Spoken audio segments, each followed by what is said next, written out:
to sell it. Right, but a lot of people want refinance to it. get their money off, right? I mean, our view generally has been, and this is, I was an investor in Wall Street running a hedge fund before I became a real estate guy.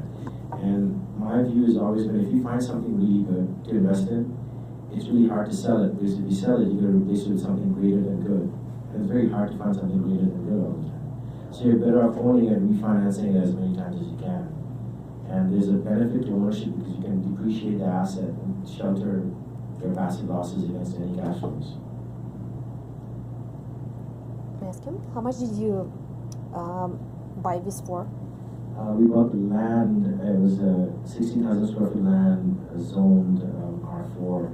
We bought it for $1,900,000, and we're going to end up with 68 rooms or 17 units. 17? 17 Units. units and 68 total rooms, 68 bedrooms, 68 micro rooms. And you said this one was pre-manufactured before, yes? It was. These are going to be pre-manufactured, shipped to the site, and bolted on top of podiums, so that you have parking on a podium, and then these units get They're modular constructions. Mm-hmm. So it's essentially like a factory where they Isn't built it and then they ship it and they put it together on the site. And how much did you buy for? We bought the land for 1.9, and our total build cost for the whole project is going to be about $7.8 million, including the land. And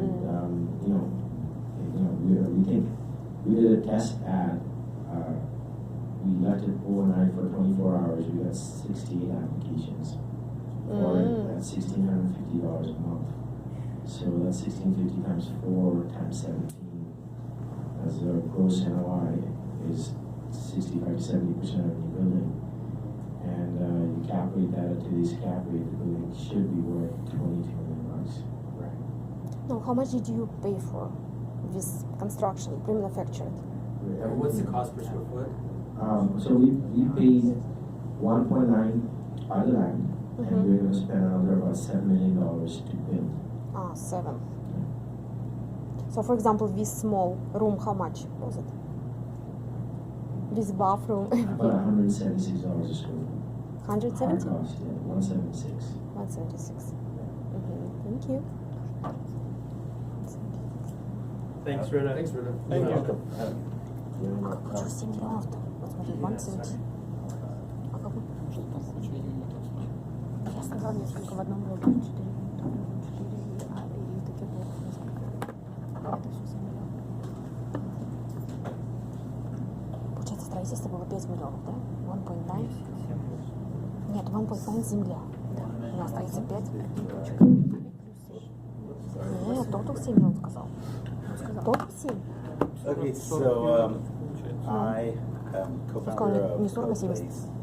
What CoPlace does 7-0. is it does temporary activations because I feel that a lot of these opportunity zones, census tracts, and properties aren't quite ready to be built. That's why they're not built. And what happens a lot of time,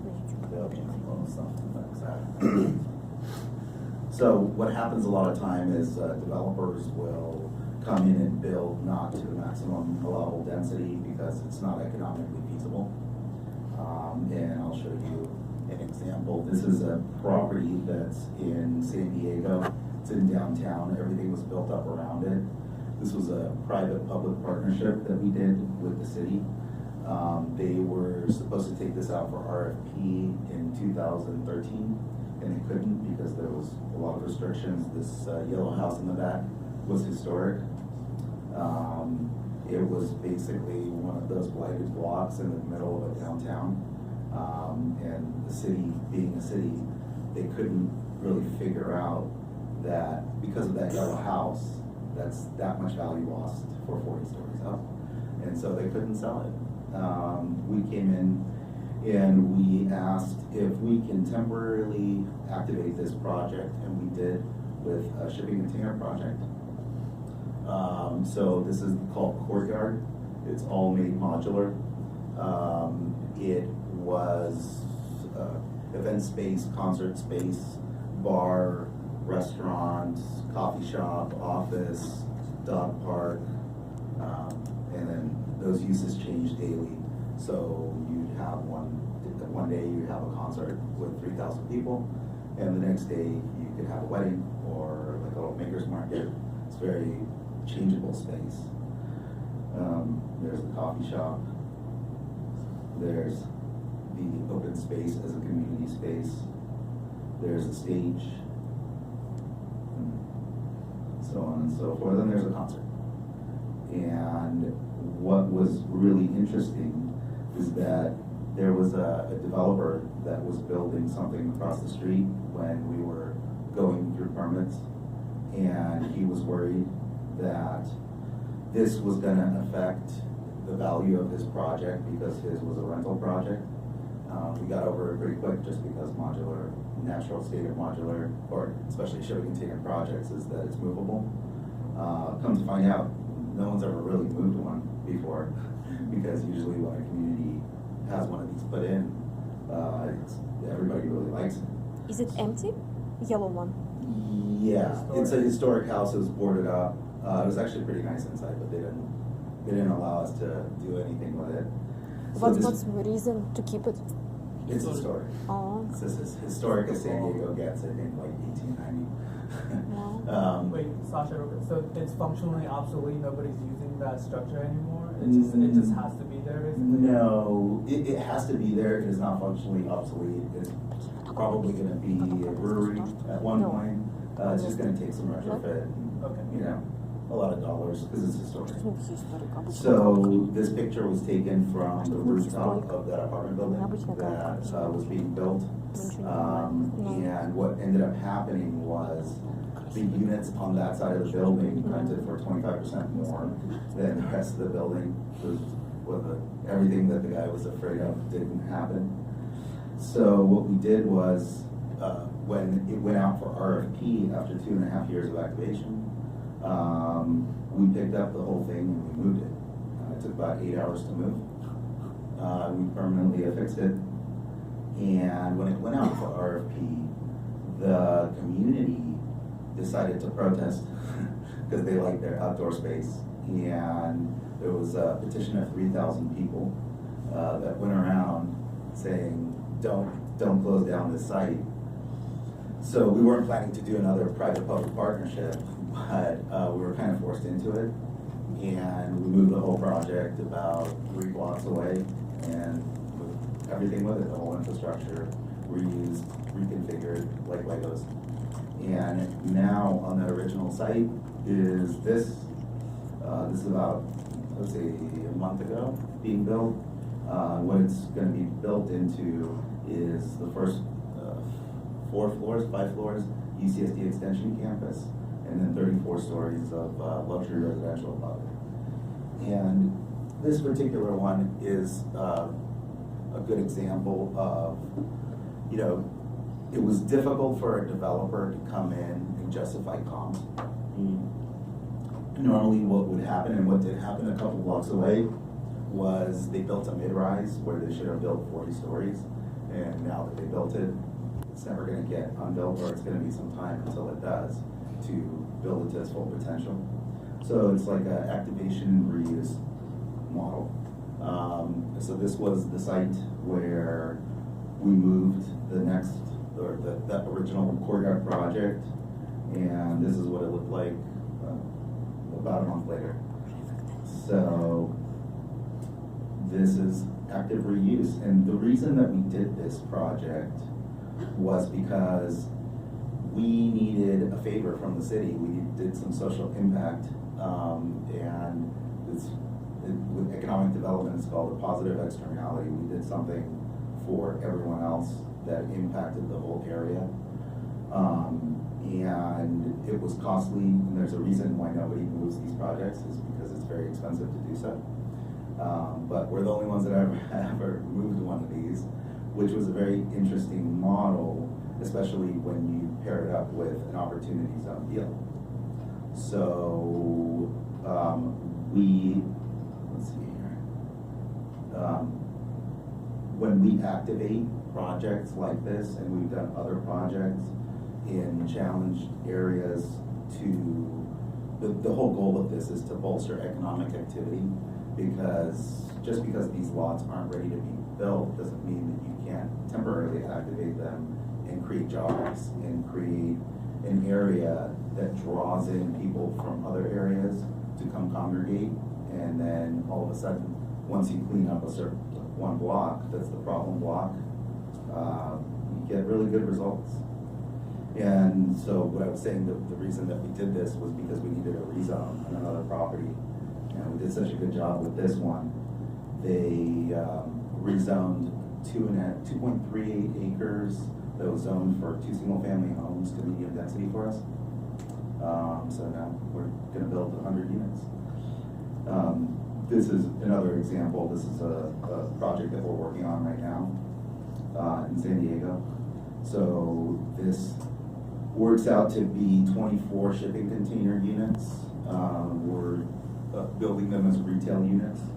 And the retail units will be an incubator for the Main Street, which has the standard, 2,000 square foot space, and as an owner, you want, 2-year, 3-year triple net lease because you want a steady income. But what we do is activation, so we'll come in and buy the lot for significantly less, bolster economic activity around it, and push that over into the Main Street or the rest of the area to create jobs. And when you create jobs, the people that start off in projects like this, they generally are from the neighborhood. They generally then will hire from the neighborhood. So you need less cars, people walk to work, and you, in essence, gentrify without displacing a neighborhood because the projects that we really focus on are ones that don't have comps, but it's on the way. So we have this inclusive gentrification model that when gentrification meets, it doesn't push everyone out. So here's another project we're working on. This one's a little bigger. It's a true activation of an area. In San Diego, it's the lowest rated opportunity zone tract, according to Steve Glickman. And right now I could probably build first floor retail, 92 units above it. It's about an acre. And what we will do is activate it with 50 businesses, create economic activity around the area, and then when it's time to build it 10 years from now, we will move the project to another site and build what the community is ready for instead of trying to force a mid-rise or a smaller project that's not fully developed. So, Excuse me, what kind of businesses are you planning to make? what kind of businesses? We have, every project is different. So there's not a lot of comps for this kind of stuff. So what we do is we have a very data-driven approach. We go out and we talk to the community. What do you guys want? We go to the municipality, ask, what do you guys want? What are your needs? And then we leverage a little bit of a big data. We geofence the area and look at what are people searching for on Google? What are people liking on Facebook? What are the demographics? How far is your customer base? Where are your spenders? Anything from restaurants to retail to active use co-working, pop-up shops. It really depends on the area and what it calls for. Some areas call for an urban farm. Some areas call for, you name it. You name what the use is. And why did you decide to use these containers? Is it cheaper than? No, it's not. No? It's not cheaper. It's just faster. Faster. So one of these projects, a custom set of plans, gets approved in about 2 weeks instead of going through municipality because they're state approved. And so it's much quicker, especially for opportunity zones. It's a better solution. It's a little bit intense, and there's not a lot of financing for this kind of stuff. So we've always self-funded with cash all of these properties. And then when we go in afterwards, we refinance and pull some cash out. Do you buy brand new or used containers? Used. Used? How much? Depends on the time of year. $2,000, $3,000. 2,000. But it's not cheaper than building. And lots plus of- shipping, yes? Less shipping, yes. Do you buy this land or you renting this land? This land we're buying, yeah. Mostly we've only rented the land twice, and that was because the municipality asked us to do it, but mostly we buy. Sasha, when you have multiple level where having the containers going across, what kind of reinforcement or how do you structurally support it? Yeah. They're 20 or 40 feet. Yeah, they're not just sitting on their own. You have to get some geo. It's a process when you go 2 stories. Best not to go 2. Your foundation? Yes. So it's They're- footings. all of these are on permanent foundations. They're connected to sewer, water, electrical, just like any other commercial build. Just the nature of them is that you can pick them up and move them. What's the state exemption you said? So they're modular on the state level, kind of like a mobile home. So they get approved with the state approval trumps the city approval foundation on. What's the financing issue? Because some of the times you get no more than 50% financing. No, yeah, we don't get financing. So obviously. there's a trick around it. You know what you should do? Try and get it categorized as type 1 steel. Okay, the moment you go from modular to type 1 steel, 80% of DC financing from all banks. That's what we did with ours. Interesting. All right. But you do SIPS panels, right? Yeah. Yeah. And there's a company called Global Blue, they can retrofit your boxes to be qualified for type 1 steel. That's pretty interesting. And the bathrooms, I forget you. So the bathrooms, we have to build bathroom containers. It's just like any other commercial space, but what's great about these spaces is that you're really not building any common area space. Well, in California, because you can't really do this in Detroit. The weather does not permit. So yeah.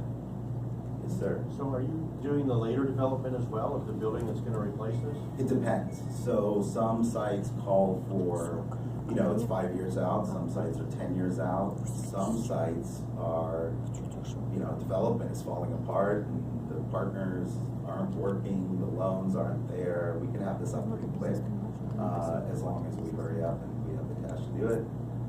So it's almost like an insurance policy or just in case the bill doesn't work out.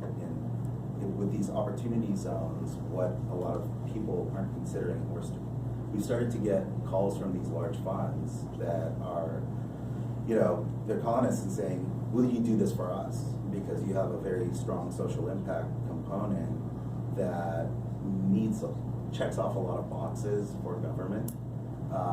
And on top of it, it's like an insurance policy. If I improve the property by my minimum amount and create the jobs, I can take as long as I want on the build.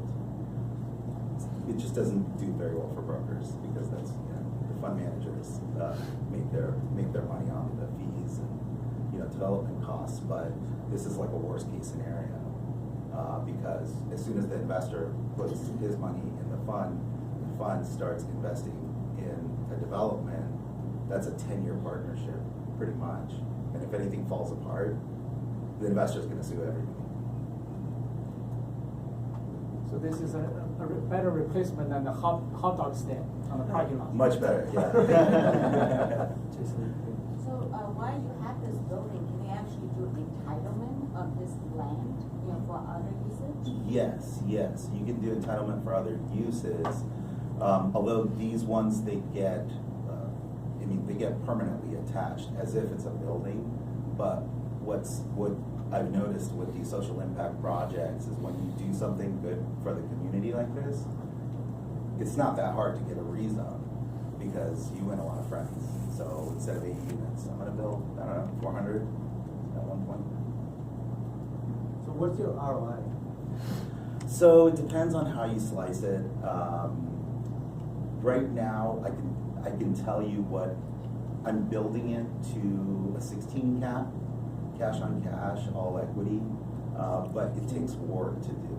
So 50 businesses, incubation spaces, promotion, events, but we have a pretty good system for it. We've done it pretty successfully, so, Percentage-wise, how much would you say? Just a guesstimate, not exactly. I don't know, it's hard to say. 15. It really, it's very profitable, and really, Yeah, I mean, I think, I know what you're trying to get to, and then the other thing too is with, especially with qualified opportunity zone, you really have to force yourself to think long term, because Sure. that's where you get your tax benefit. So like, I don't want to speak for Sasha, but like for me, I'm looking at this project, I don't really freaking care what it is today, as long as it's, you know, it looks pretty good. I'm thinking 10 years plus a day. Of course. yeah, and so when you look at a lot of these projects, what people would generally do is they'll buy something in a distressed area and they'll put in a commercial use like a Dollar General or like a Metro PCS, but investors don't quite realize the long-term effects of that, because any other investor comes in and they're like, oh, this is a bad neighborhood. And so it stops the progress of that neighborhood rather than creating jobs from the neighborhood. And then these are corporates, nothing wrong with corporates, but all the money that leaves the neighborhood instead of staying there doesn't improve the economy. Does that make sense? One last one. Mm-hmm. Do you need to improve neighborhood doing this project? Well, when I sell the project, the more improved the neighborhood is, the more return on investment it is. Because whoever's going to develop, if it's me, then I will develop a better product that I don't have to scrimp on, and I can get proper rents. If I don't, if I just buy it and leave it as an empty site, it doesn't really, you don't get as much benefit as an investor at the end of the day. Mm-hmm. You're kind of speeding up the quality of the neighborhood so that when you sell it 10 years from now, you just have more value. And it actually is more value for the neighborhood too. Mm-hmm. Is it necessary to sell, or you can keep it? You can keep it. But why did you choose this project, not multifamily building, for example? No, because everybody's building multifamily. I can't unbuild multifamily very easily. And so this is a project that I can move and then use it on another parcel. Mm-hmm. So, You said you're getting 16% return, cash on cash? yeah, we're building it to about a 16 cap, but that's not really, the IRR is, it's hard to say, because the rents will increase. Everybody's on 30-day leases, and on top of it, the events revenue will increase. And then what is the property worth 10 years from now? I don't know. And the other thing is, I'm not really using the tax benefit as part of the return. So it's hard to say, but again, it's not easy to do this for 10 years. 10 years is a long time. But you said it's not financeable, yes? It's financeable once it's stabilized. But right now, how did you get money for this project? Just pull out my wallet. Your money? MX Black. Yeah. Put on credit card. Yeah. But, okay. Thanks so much, Sachin. Thank you. So yeah, you can see, I mean, with Qualified Opportunity Zone, it really lends a lot of, opportunities for creative projects like this, where in areas that, typically they're overlooked, and a lot of the demographic lends itself to things that Rita and Sasha are working on, there's a co-living that fits that market or that demographic. I think Sasha and Rita, you guys will be around for more questions later. We have to vacate the building by 8. That's the rules. Let's see real quick. A few housekeeping. Sorry. Was that helpful? Did that answer some of you guys' questions about QOZ and how it works and all that fun stuff?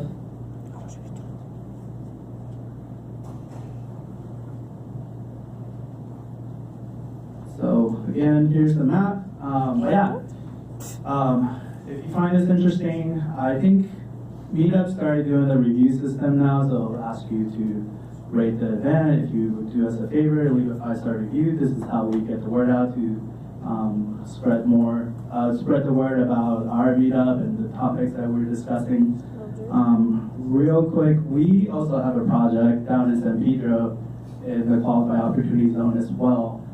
So San Pedro is home to SpaceX, and it's rapidly transforming Just from, they're putting in a giant food hall with a mixed-use project, office, amphitheater. We are under contract for a lot that we can build 55-unit marketplace apartments. Although we might consider the whole co-living concept, we'll have to work with our architect on that a little bit. But we're in the process of raising a fund for that as well, working with Tom. If you have any questions, feel free to come up and let me know. Happy to answer that. That's a little rendering or prototype of the, we're also doing prefab. Real quick, I think I know why you're asking. The numbers that Reddit are using, they're SoCal numbers, and also they're hard, just for hard construction. You need to factor in some of your soft costs, design costs, and site work costs, and all that. The main thing really, it comes out, I think most cases it comes out about the same, or I would underwrite it, or in your performance budget the same. But the biggest thing, like Britta and Sasha mentioned for prefab or modular construction, is that it's a lot faster. You know, they can crank it out in 6 months versus an 18-month. So, you know, especially if it's a QZ project, it gives you a lot of breathing room when you're pressing up against that 30-month time window. Real quick, we want to thank our sponsor, Conventus. This is Brenda. She's awesome. A lot of flippers in the Bay Area, they use her. You know, especially for reputable, experienced flippers. They will get your loans, and I don't want to promise anything, but I've heard like 7 days, 5 days, and they're really good about working with you on the rates and the points as well. Our next meetup, July 17th, we got Raul. Who knows who Raul is? Raul Luna. Okay, so this guy literally, he wakes up in the morning and pissed inspiration. I'm telling you. Like he had a Chapter 7 bankruptcy, and now he's doing 7 figures. So if you're interested in doing creative deals or flipping or wholesaling, this is the session to come, because he will share with you how he's finding deals. And if you are motivated after this session, I don't know what to tell you. So be sure to RSVP and check us out next month. And that is it. We will adjourn and meet some of the other folks, talk to our panelists, and I'll just be kind of shuffling you guys out around 7:55.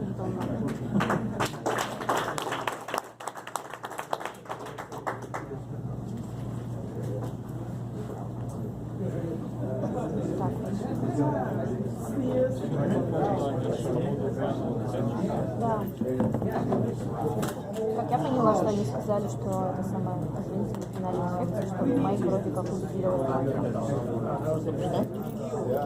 Again, the main bathroom, the lock is broken, so if you guys need to use the bathroom, first floor, the code is 1, 2, 3, 4, 5. Don't try to go into the women's bathroom because I don't appreciate it. Thank you.